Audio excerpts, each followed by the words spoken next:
ამერიკის ხმა წარმოგიდგენთ.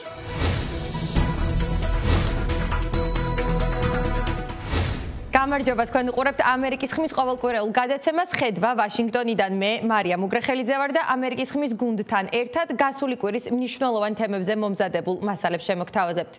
გადაცემაში ვისაუბრებთ პრეზიდენტ ტრამპის კონგრესისადმი სიტყვით მიმართვაზე. ამერიკა დაბრუნდა, ამბობს ტრამპი და ქვეყნის ოქროს ხანაზე საუბრობს. პრეზიდენტის გამოსვლის მთავარი თემები და შეფასებები ჩვენს ეთერში.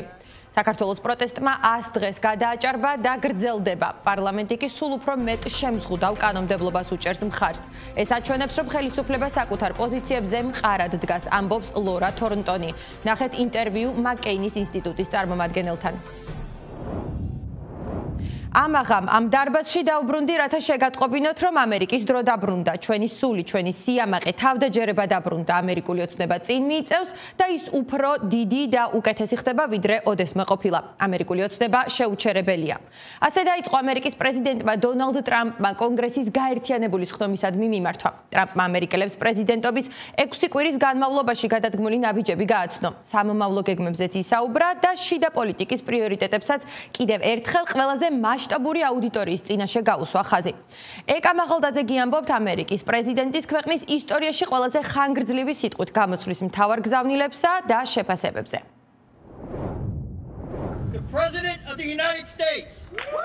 დონალდ ტრამპი კონგრესის გაერთიანებული სხდომის წინაშე მეხუთედ წარდგა. ფიცის დადებიდან 6 კვირის შემდეგ თითქმის 100 წუთიანი გამოსვლისას პრეზიდენტმა თავის მიღწევებზე, გეგმებზე და პრიორიტეტებზე ისაუბრა. თქვა, რომ უკვე იმაზე მეტი გააკეთა, ვიდრე ზოგმა პრეზიდენტმა 4 თუ 8 წლიანი საპრეზიდენტო ვადისას. ამერიკის დრო დაბრუნდა, ჩვენი სული, ჩვენი სიამაყე, თავდაჯერება დაბრუნდა. ამერიკული ოცნება წინ მიიწევს და ის უფრო დიდი და უკეთესი ხდება, ვიდრე ოდესმე ყოფილა. იმიგრაცია, საზღვრის უსაფრთხოება, მართლმსაჯულების რეფორმა, მთავრობის ხარჯების შემცირება და ეფექტურობის გაზრდა, საგარეო დახმარების გადახედვა, სატარიფო პოლიტიკა, მისი ანგარიშის მთავარი ნაწილები იყო. პრეზიდენტის გამოსვლის დღეს ამერიკამ მექსიკისა და კანადის წინააღმდეგ 25%-იანი ტარიფები აამოქმედა. ჩინეთს კი უკვე დაწესებული ტარიფი გაუორმაგა. ამერიკის მთავარმა სავაჭრო პარტნიორებმა პირობა დადეს, რომ საპასუხო ნაბიჯებს გადადგამდნენ. მოგვიანებით თეთრმა სახლმა ტარიფების ნაწილის ამოქმედება გადადო. საფინანსო სექტორი ცვლილებებს რყევებით შეხვდა. პრეზიდენტმა ამერიკელებს, რომლებსაც შესაძლოა სავაჭრო ომის შედეგები შეეხოთ, სიმშვიდისკენ და გაგებისკენ მოუწოდა. იქნება ცოტა შფოთვა, შეწუხება, მაგრამ ჩვენთვის ამას არ აუშავს. ბევრი არ იქნება. საგარეო პოლიტიკიდან კი პრეზიდენტმა ყველაზე ვრცლად რუსეთ-უკრაინის ომის დასასრულებლად სამშვიდობო ძალისხმევაზე ისაუბრა. მანამდე რამდენიმე დღით ადრე თეთრმა სახლმა უკრაინას სამხედრო დახმარება შეუჩერა. კიევის და ვოლოდიმირ ზელენსკის მიმართ არაერთი კრიტიკის. შემდეგ კი ოვალურ კაბინეტში ხმაურიანი შეხვედრის მერე უკრაინის იშვიათ წიაღისეულზე მიღწეული შეთანხმების ხელმოწერა ვერ შედგა. შეთანხმების, ისევე როგორც უკრაინის დახმარების მომავალი ამ დრომდე გაურკვევლად რჩებოდა. თუმცა გამოსვლამდე რამდენიმე საათით ადრე ვოლოდიმირ ზელენსკიმ წერილი გამოაქვეყნა, სადაც თქვა, რომ მინერალებზე შეთანხმების მისაღწევად და მშვიდობაზე სასაუბროდ ნებისმიერ დროს მზადაა. პრეზიდენტმა ტრამპმა ამ წერილის დიდი ნაწილი კონგრესის წინაშე წაიკითხა. კმაყოფილება გამოთქვა და ამით ბევრს იმედი მიეცა, რომ შეთანხმება მაინც შედგება. თუმცა არ გამართლდა მოლოდინი იმის თაობაზე, რომ ის მისი ხელმოწერის გადაწყვეტილებას დაადასტურებდა ან თარიღს დაასახელებდა. დღეს მე მივიღე მნიშვნელოვანი წერილი უკრაინის პრეზიდენტ ზელენსკისგან. წერილში ნათქვამია, რომ უკრაინა მზადაა მოლაპარაკების მაგიდასთან დაჯდეს, რამდენად სწრაფადაც ეს შესაძლებელია, რათა მივუახლოვდეთ ხანგრძლივ მშვიდობას. მან თქვა, რომ არავის სურს მშვიდობა უკრაინელებზე მეტად. მე და ჩემი გუნდი პრეზიდენტ ტრამპის მტკიცე ლიდერობით ხანგრძლივი მშვიდობისთვის სამუშაოდ მზად ვართ. ჩვენ მართლაც ვაფასებთ, რამდენი გააკეთა ამერიკამ უკრაინის დასახმარებლად, რათა მას შეენარჩუნებინა სუვერენიტეტი და დამოუკიდებლობა. მინერალებთან და უსაფრთხოებასთან დაკავშირებული შეთანხმების თაობაზე უკრაინა მზადაა მას ხელი მოაწეროს თქვენთვის ხელსაყრელ ნებისმიერ დროს. მე ვაფასებ, რომ მან ეს წერილი გამოგზავნა. ამავე დროს ჩვენ სერიოზული დისკუსიები გქონდა რუსეთთან და მივიღეთ ძლიერი გზავნილები, რომ ისინი მზად არიან მშვიდობისთვის. ეს შესანიშნავი არ იქნებოდა? მოგვიანებით მხარეებმა დაადასტურეს, რომ საუბარი გრძელდება და უახლოეს მომავალში შეიძლება მნიშვნელოვანი შეხვედრებიც ვიხილოთ, დოკუმენტების ხელმოწერაც და მოლაპარაკებების დასაწყისიც. ამ გამოსვლამდე ცოტა ხნით ადრე კი პრეზიდენტმა თეთრსახლში გამართულ პრესკონფერენციაზე საქართველოც ახსენა და თქვა, რომ ამერიკის ყოველი წინა პრეზიდენტის მმართველობისას რუსეთის სხვადასხვა ტერიტორიაზე ამყარებდა კონტროლს. ვფიქრობ, რუსეთს სულ შეთანხმების მიღწევა. ჯერა რომ უკრაინულ ხალხსაც ნამდვილად სულ შეთანხმება. ის იმაზე მეტად იტანჯა, ვიდრე ვინმე სხვა. დაფიქრდით. პრეზიდენტ ბუშის დროს მათ მიიღეს საქართველო, არა? რუსეთმა მიიღო საქართველო. პრეზიდენტ ობამას დროს მათ მიიღეს მიწის დიდი ნაწილი, სადაც მათი წყალქვეშა ნავების ბაზაა, ყირიმი. პრეზიდენტ ტრამპის დროს მათ ვერაფერი მიიღეს. შემდეგ პრეზიდენტ ბაიდენისას მათ სადეს მთელი უკრაინის ხელში ჩაგდება. პრეზიდენტი რომ არ გამختارიყავი, მიიღებდნენ მთელ უკრაინას. და იცით რა მივეცი მათ მე მათ მივეცი ანტისატანკო რაკეტები, მივეცი სანქციები რუსეთის წინააღმდეგ. ის ჯაველინები, რომლითაც კიევისკენ მიმავალი ასობით შეუჩერებელი ტანკი შეაჩერეს. პუტინს შეუძლია გითხრათ, რომ ეს მათთვის არც ისე კარგი იყო. ეს ფაქტია და მე სამართლიანობა მინდა. ტრადიციულად კონგრესისადმი პრეზიდენტის მიმართვას მისი მოწინააღმდეგე პარტიის სპეციალურად შერჩეული წარმომადგენლის მოკლე გამოსვლა მოყვება ხოლმე. წელს ეს მიჩიგანელი დემოკრატის სენატორი იყო ელისა სლოტკინი, რომელმაც თქვა, რომ შტატში მან და პრეზიდენტმა ტრამპმა გასულ ნოემბერში ერთდროულად გაიმარჯვეს. სლოტკინმა რუსეთ-უკრაინაც ახსენა და პრეზიდენტი მეგობრებზე თავდასხმაში და დიქტატორებთან დამეგობრებაში დაადანაშაულა. ის სცენა ოვალურ კაბინეტში არ იყო უბრალოდ რეალითი შოუს ცუდი ეპიზოდი. მან შეაჯამა ტრამპის მთელი მიდგომა მსოფლიოსადმი. მას სჯერა ვლადიმირ პუტინის მსგავს დიქტატორებთან დაახლოების და კანადის მსგავსი ჩვენი მეგობრებისთვის კბილებში ჩარტყმის.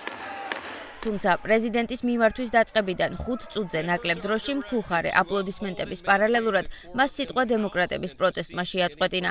ტეხასელ კონგრესმენს, რომელიც ჯანდაცვის პროგრამის გაუქმების იდეას ეწინააღმდეგებოდა, წესრიგისკენ რამდენჯერმე მოუწოდეს, შემდეგ კი დარბაზი დაატოვებინეს. დემოკრატებმა პროტესტი ბევრჯერ ხმამაღლა, ზოგჯერ კი მდუმარედ ბანერების აწევით გამოხატეს, რომლებითაც ამბობდნენ სიცრუეა. ზოგს მაისურზე წინააღმდეგობისკენ მოწოდება ეწერა, ზოგიც ამას ჩაცმულობის ფერით გამოხატავდა. უმეტესობამ კი ეს წინააღმდეგობა იმით გამოხატა, რომ თითქმის 100 წუთიანი მიმართვისას პრეზიდენტის არც ერთ მოწოდებას თუ განცხადებას არც ტაში დაუკრა და არც ფეხზე წამოდგა. პრეზიდენტმა ამერიკისთვის ახალი კურსი დასახა, უფრო დამოუკიდებელი, ნაკლები სამუშაო ურთიერთობით ჩვენს მოკავშირეებთან და სხვებთან მსოფლიოში. რაც ძალიან განსხვავებული ამბავია. დიდი ცვლილებაა იმისგან, საითაც თითქმის 100 წლის განმავლობაში მივდიოდით. დეტალები სულ-სულად ჯერაც აკლია. ბევრი საუბარია მთავრობის ხარჯებზე, დიდვალზე, ტარიფების თემაზე. მან ამერიკელებს თხოვა ცოტა მტკივნეული შედეგებისთვის მზად იყვნენ. გაუგებარია რას გულისხმობს. ხალხი უკვე ძალიან იტანჯება. მათთვის იმის თქმა, რომ კიდევ მეტი უნდა მოითმინონ, ძალიან საინტერესოა. ნახავთ რა სურს ამერიკას. რესპუბლიკელი კანონმდებლები კი ამბობენ, რომ ეს მიმართვაც პრეზიდენტის ტრიუმფალური დაბრუნების ნაწილი იყო, სადაც ის ერთი მეორის მიყოლებით ასახელებდა წარმატებებსა და მიღწევებს. ეს გამოსვლა იყო ამერიკელებისთვის იმედის შესახებ, ამერიკული ოცნების აღდგენის შესახებ. ეს გამოსვლა იყო ამერიკის ცვლილების შესახებ. ვფიქრობ, სრულებით გასაოცარი რამ ამ პრეზიდენტის თაობაზე ისაა, თუ რამდენად ბევრი იმ დაპირების შესრულება შეძლო მან, რაც ამერიკელ ხალხს წინასაარჩევნო კამპანიისას მისცა. ეს იმ მანდატის ფარგლებში, რაც ამერიკელმა ხალხმა მას და კონგრესს მიანიჭა. რაშიც უნდა ეთანხმებოდე ან არ ეთანხმებოდე პრეზიდენტს, იმას უნდა დაეთანხმო, რომ ის ერთ-ერთი ყველაზე ეფექტური პოლიტიკური ფიგურა და პოლიტიკური ლიდერია ამერიკაში. ამერიკაში კი აქტიური პოლიტიკური კვირები გრძელდება. ახლა ლიდერების ყურადღება კონგრესისკენაცაა მიპყრობილი, სადაც კანონმდებლები ბიუჯეტის პროექტზე უნდა შეთანხმდნენ, რათა 15 მარტს ამერიკის მთავრობა ნაწილობრივ არ დაიხუროს. ეკა მაღალდაძე, ამერიკის ხმა, ვაშინგტონი. საქართველოში პროტესტის 100 დღეზე მეტი გავიდა. მაშინ, როდესაც მოსახლეობის ნაწილი რუსთაველის გამზირზე უწყოტა და პროტესტებს ქვეყანაში ბოლო დროს განვითარებულ მოვლენებს და ხელახალ არჩევნებს, ასევე პოლიტპატიმრების გათავისუფლებას ითხოვს, საქართველოს პარლამენტი კანონში ცვლილებებსა და ახალ საკანონმდებლო ინიციატივებს სწრაფად უყრის კენჭს. ამერიკის ხმა მაკკეინის ინსტიტუტის გლობალური დემოკრატიის პროგრამების დირექტორს ლორა თორნტონს ჰკითხა, რას ფიქრობს გასულ კვირას კენჭისყრაზე გატანილ საკანონმდებლო ცვლილებებზე და პროტესტის მომავალზე. Laura, thank you so much for this interview. Thank you for your time. Laura, მადლობა ინტერვიუსთვის და თქვენი დროისთვის. Როგორც იცით, გასულ კვირას საქართველოს პარლამენტმა რამდენიმე ცვლილებასა და ინიციატივას უყარა კენჭი, მათ შორისაა უცხოეთის აგენტების რეგისტრაციის აქტი.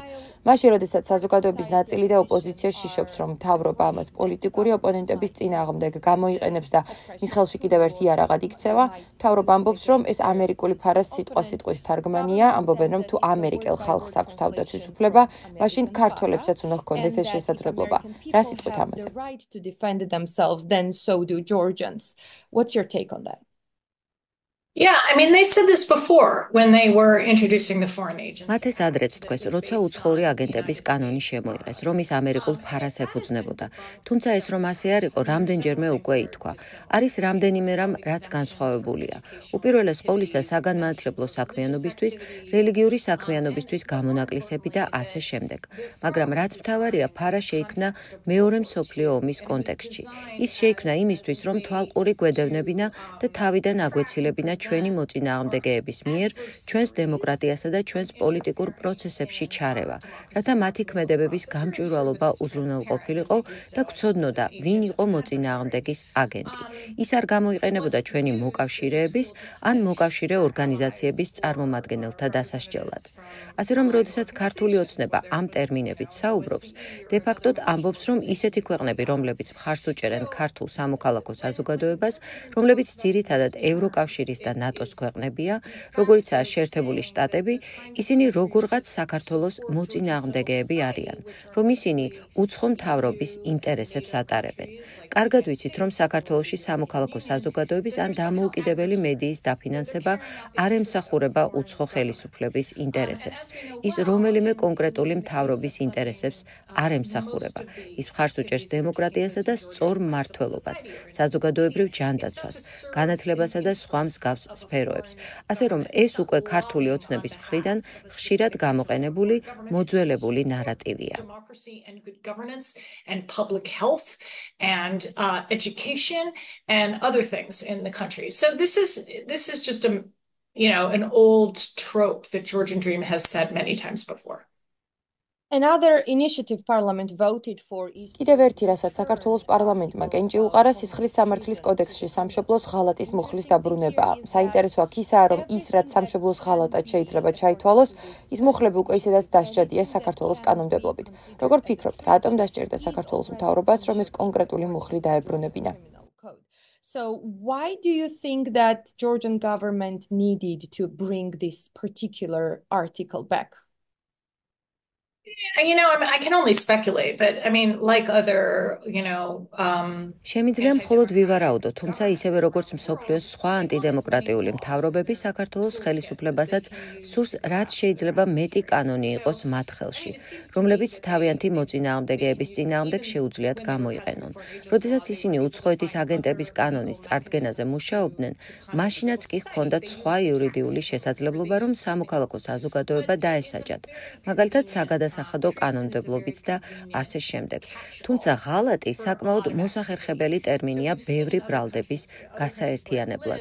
სხვა ქვეყნებშიც გვინახავს ეს. მსგავსი კანონმდებლობები ზედაპირზე ოპოზიციის ან მთავრობის მოწინააღმდეგეების ჩასახშობად ამოიწევდა ხოლმე.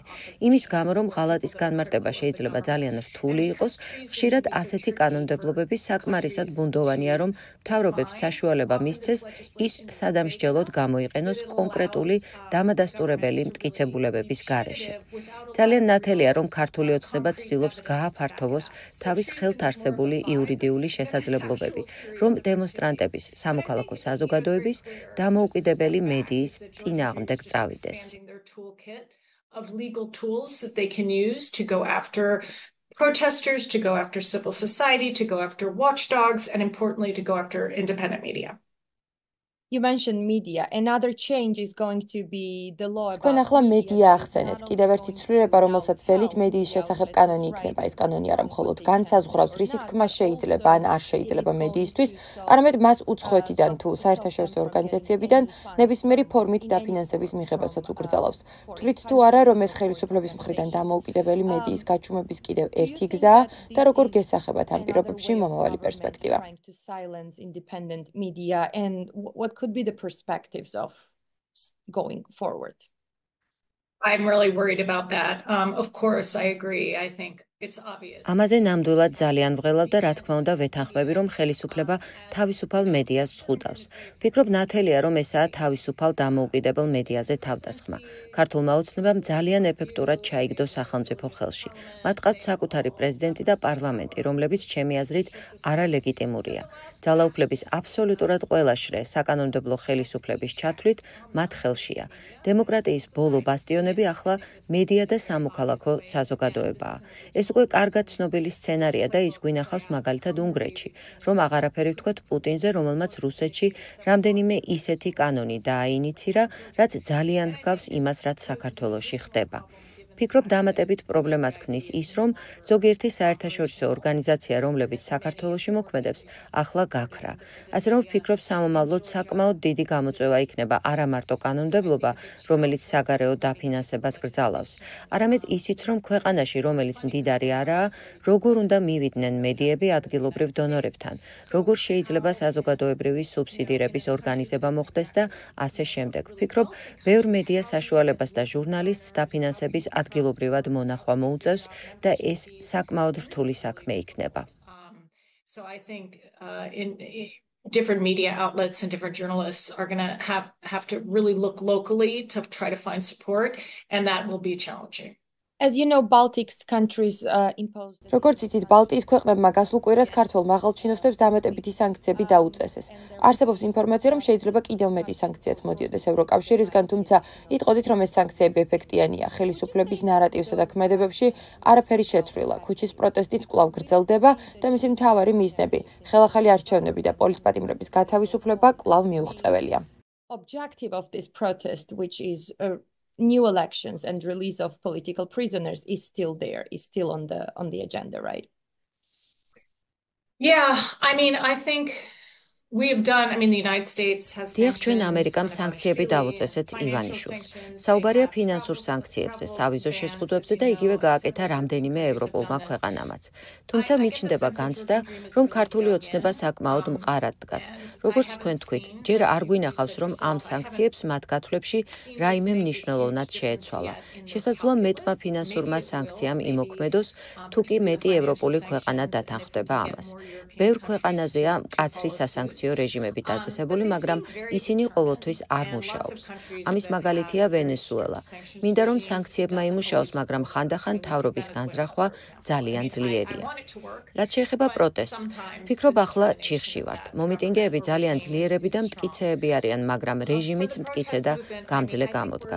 ცოტა ხნის წინ სტატიაც დავწერე იმაზე, რომ დიდი და წარმატებული პროტესტები ხანდახან ფოკუსირდება უფრო ფართო თემებზე და არა არჩევნებზე ან სხვა პოლიტიკურ საკითხებზე.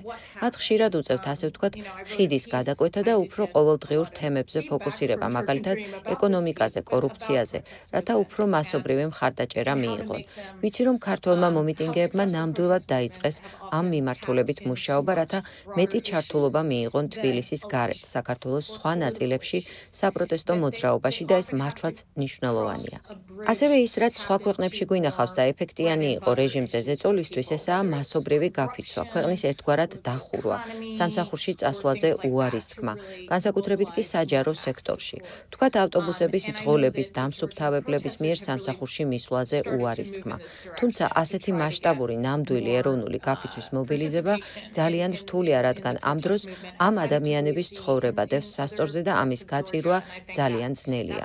დრო გვაჩვენებს გადაიზრდება თუ არა საქართველოში პროტესტი უფრო ფართო საჯარო მოვლენად და შეიძლება ამის შემდეგ რეჟიმზე საკმარისი ზეწოლა მოხდეს. თუმცა ამის ახლა განჭვრეტა საკმაოდ რთულია. დღეისათვის სულ ეს იყო, თქვენ უყურებდით ამერიკის ხმის ყოველკვირეულ გადაცემას ხედვა ვაშინგტონიდან. მე მარია მუგრეხელიძე ვარ. მადლობა რომ გვიყურებდით. მე ერთი კვირით გემშვიდობებით. თქვენ კი ჩვენი გადაცემებისა და ანალიტიკური მასალების ნახვა, როგორც ყოველთვის შეგიძლიათ ჩვენს ვებგვერდზე amerikiskhma.com. შემოგვერთდით ჩვენი Facebook-ის, Instagram-ის, X-ისა და YouTube-ის ოფიციალურ გვერდებზეც. ნახვამდის.